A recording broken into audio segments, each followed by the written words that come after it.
nome do Pai, do Filho e do Espírito Santo. Amém. Bom dia a todos, sejam todos muito bem-vindos. Estou muito feliz de vê-los aqui na nossa igreja de São Miguel Arcanjo. Hoje é o último domingo da Quaresma e hoje nós comemoramos uma santa muito especial, muito importante, que é a Maria do Egito. Antes de falar do Evangelho e da Epístola, quero falar sobre ela. Ela nasceu no ano 300 e pouco e morreu no ano 400 e pouco, viveu quase 80 anos, idade avançada para a época e tudo mais.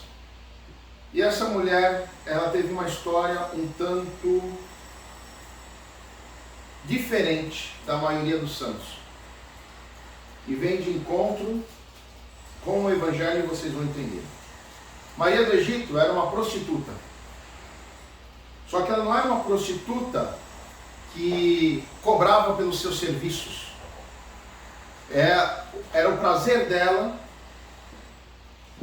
poder estar com a maioria dos homens que ela pudesse na vida dela. Ela dizia que ela tinha prazer nisso, enquanto vivia uma vida mundana. E assim ela viveu.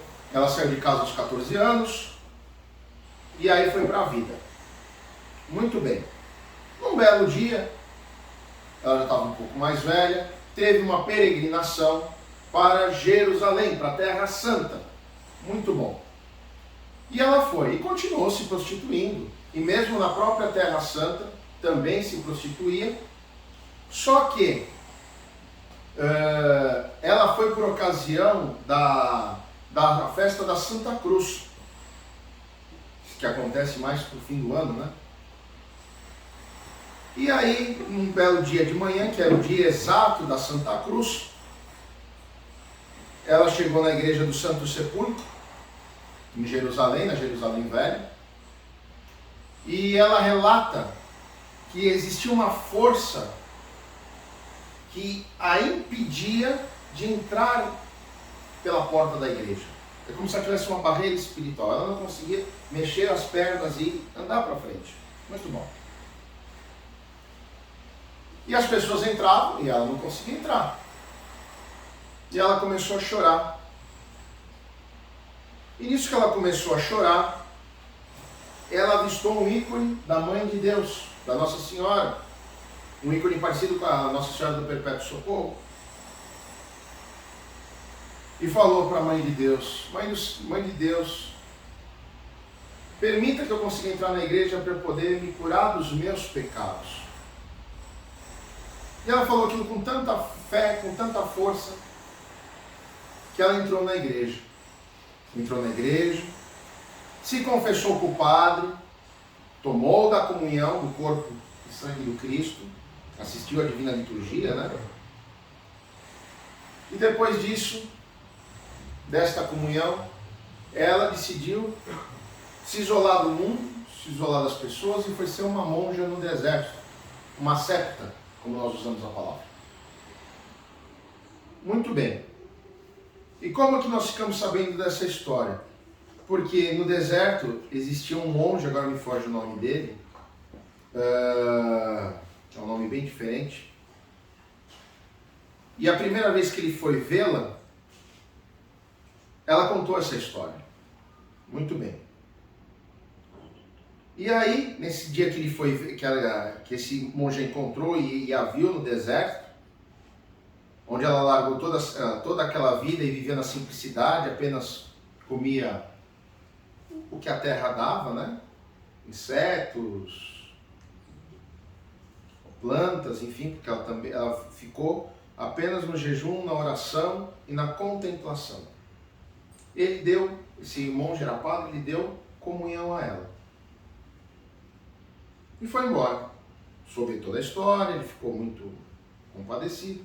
Dali a um ano ele voltou no deserto, lá no Egito, e encontrou ela morta. Ela já estava morta há quase um ano. No dia seguinte que ele deu a comunhão, ela morreu. Porque ela, na vida dela, só tomou duas comunhões. Uma no Santo Sepulcro e outra que esse monge deu a ela. Muito bem. E onde está o milagre disso? encontrar o corpo dela incorruptível. Ou seja, não, em um ano é como se ela estivesse dormindo. E junto tinha este diário que contava a história dela, tem alguns milagres que são atribuídos a ela aí nesses séculos todos, nesses 1500 anos mais ou menos, né? E pronto. Então, qual é a lição disso tudo? Que independente da sua vida perante o mundo, quando você aceita o Cristo e vive em Cristo, seus pecados lhe são perdoados, e como você não vai fazê-los novamente, o que acontece? Você tem a salvação. E aí nós vamos à questão do Evangelho.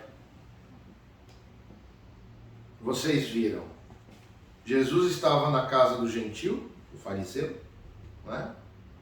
E aquela mulher lavando os pés, fazendo tudo aquilo, e os outros, como sempre, que ela é uma pecadora, que ela é isso, porque se ele realmente fosse um profeta, se ele fosse Deus, se ele fosse isso, ele saberia quem estava tocando, porque os judeus tinham essa coisa da impureza, né? Das pessoas impuras. Muito bem. E vocês viram, Jesus na sua vida pública, ele andou no meio de todo mundo. O pobre, o rico, o aleijado, o endemoniado, o fariseu, o publicano, o ladrão, a prostituta, ou seja, o governante. Jesus não disse, esse vai para o céu, aquele não vai para o céu. Ele deu e dá, enquanto ele não voltar, a opção de qualquer um de nós ter a salvação. Ter a possibilidade da vida eterna. Ter a possibilidade de, quando nós partirmos dessa vida, irmos para o paraíso. Nós merecemos? Não. Não merecemos.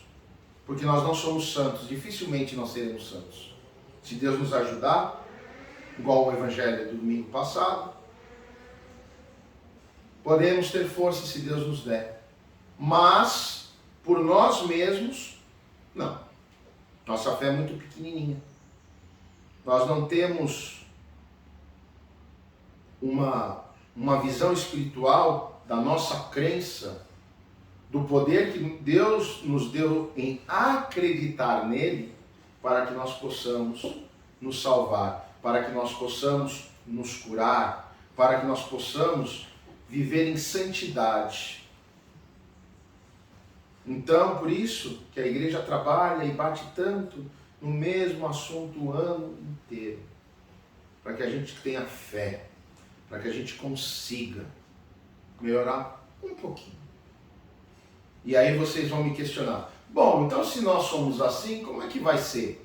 Vai ser impossível a gente conseguir a salvação, só dependendo da misericórdia de Deus. Qual é o crivo dele para nos dar salvação? Nós realmente vamos estar muito complicados de consegui-la. E eu digo para vocês, primeiro que o nosso Deus é o Deus do impossível. Segundo, que Deus conhece o coração de cada um de nós. Terceiro, que mesmo que você não consiga esta santidade, mas você a buscou verdadeiramente no fundo do teu coração, Deus vai se compadecer disso. E essa vai ser a diferença entre uma pessoa comum e uma pessoa que busca a Deus. Um exemplo prático, nós estamos com esse barulho aqui hoje. É uma falta de respeito. As pessoas sabem que aqui tem missa hoje. Eu estou aqui indignado com isso. Já pedi a Deus até para queimar a máquina do homem. Porque eu acho uma falta de respeito isso. É uma falta de consideração. Não comigo, não com vocês, mas com o próprio Deus.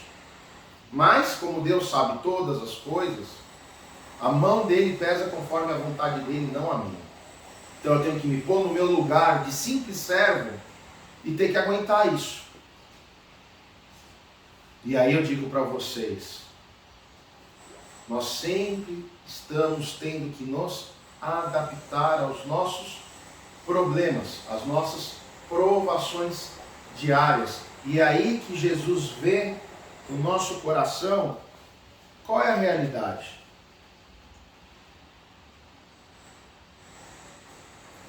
Então, é uma situação difícil. Bom, também hoje nós ouvimos a epístola. E a epístola fala de batismo, fala de conversão.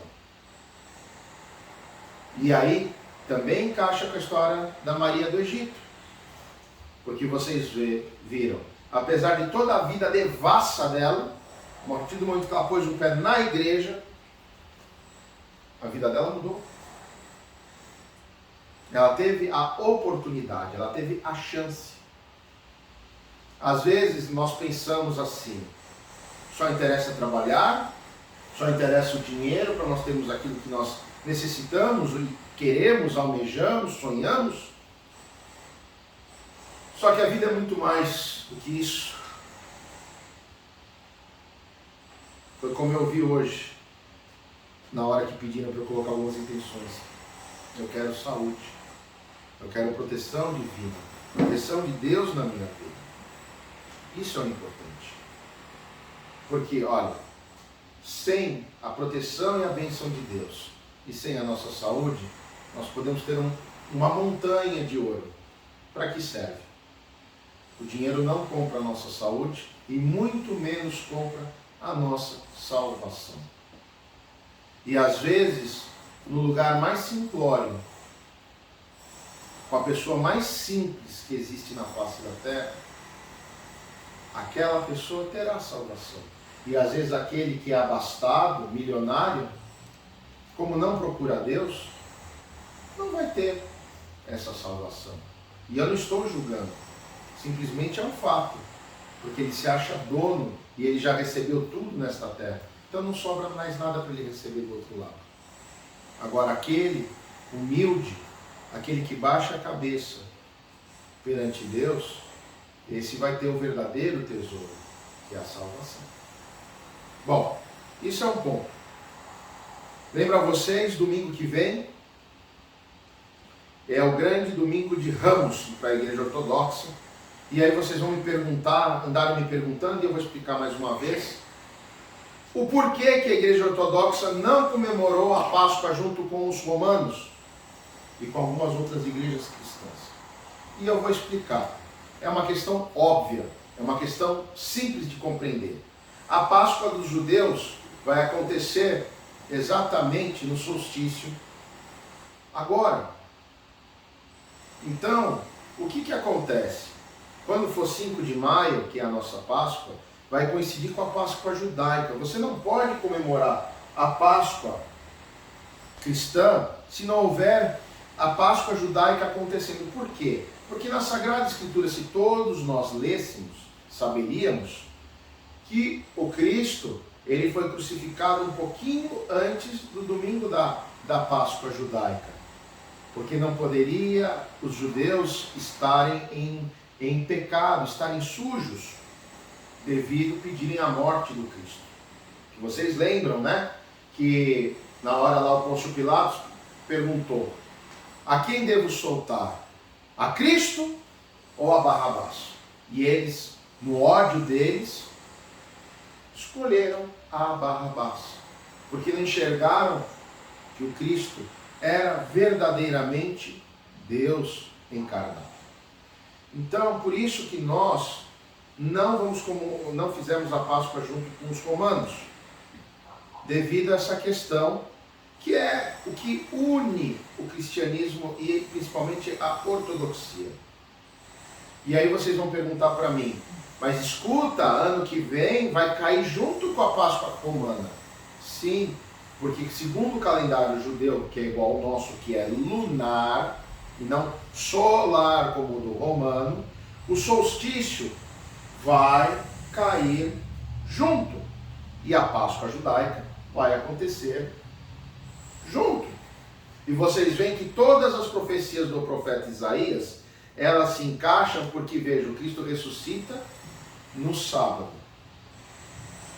ao meio-dia, que é quando começa a Páscoa judaica. Se o Cristo não fosse o Rei e Senhor Deus, ele não poderia ressuscitar no dia da Páscoa judaica, que significa o quê? A Páscoa para eles é a libertação do Egito, não é isso? Quando Moisés e tal, é a mesma coisa. Então, amados, por isso que nós permanecemos no calendário juliano, o calendário do primeiro século do cristianismo, para sempre a Páscoa estar certa. E aí até conto uma curiosidade espiritual. Lá em Jerusalém, lá no Santo Sepulcro, existe a tumba do Cristo. Muito bem. O patriarca, que seria equivalente ao Papa de Roma, que é o Jerusalém, ele tira toda a roupa e só fica com essa túnica branca, que eu estou por baixo de todo o paramento. Tá bom. E ele entra com 2 maços de vela, não tem fósforo, não tem nenhum meio para poder pegar e fazer aquelas velas fazerem fogo. De uma forma comum como nós, né? Muito bom. E quando é exatamente 3 horas da tarde,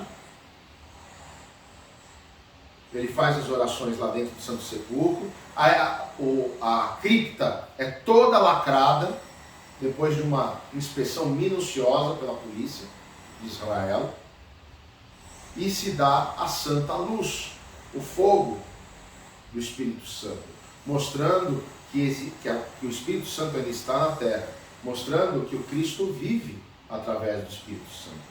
E aí durante 33 minutos e 33 segundos, aquele fogo é o fogo que arde, mas não queima, igual da sarça ardente.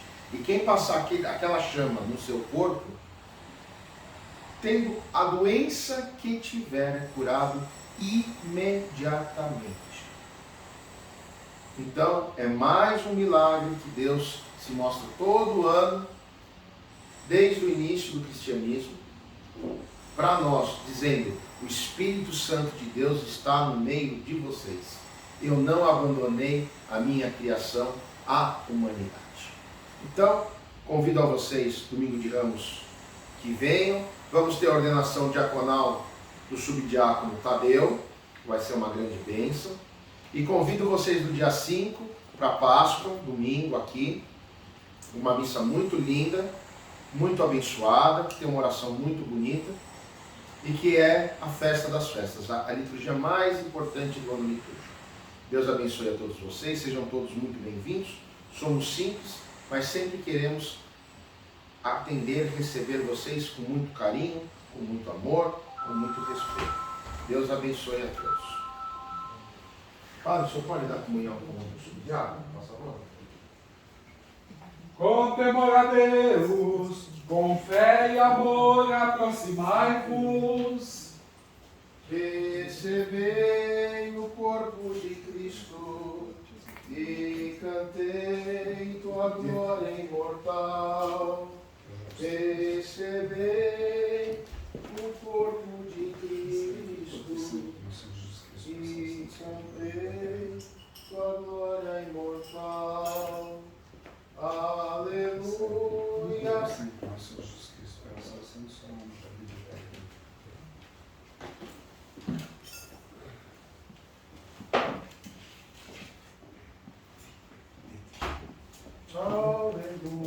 Aleluia.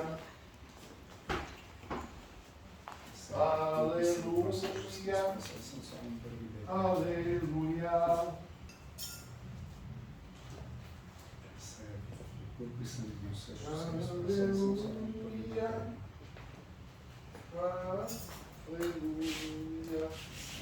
Corpo e sangue de nosso Jesus Cristo, para a salvação do seu nome, para a vida eterna.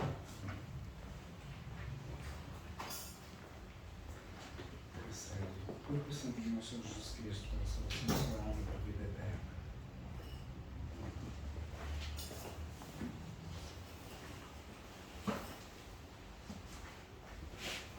Salva, ó Deus, o teu povo e abençoa a tua herança.